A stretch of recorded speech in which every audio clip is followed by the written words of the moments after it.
Assalamualaikum. Suzuki Swift facelift untuk dijual. Yang ni 1.5 liter auto tahun 2012.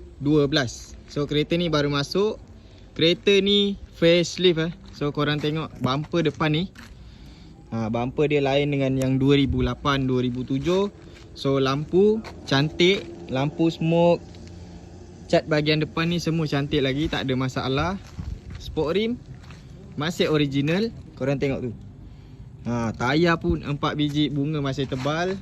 So bahagian tepi ni semua cantik lagi.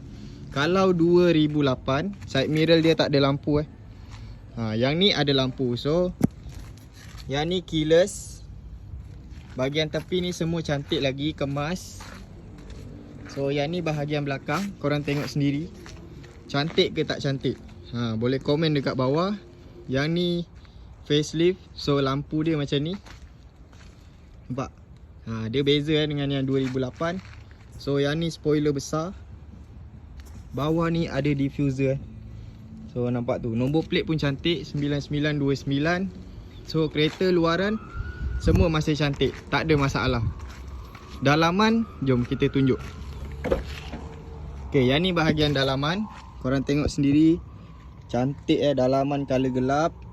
So dashboard dia semua cantik lagi. Meter pun cantik. Seat, seat dia bersih sangat So yang ni auto. Yang ni bahagian seat belakang. So cantik juga. Harga, jangan risau, bukan harga 30, bukan 25.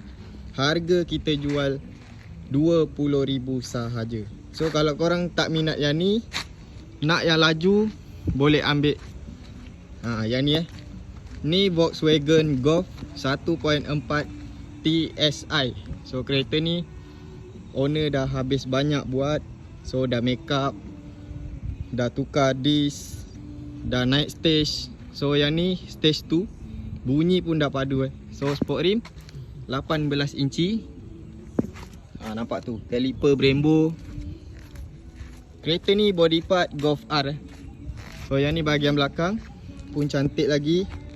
Nombor plate 3 angka So macam mana? Cantik ke tak cantik kereta ni? Garang ke tak garang?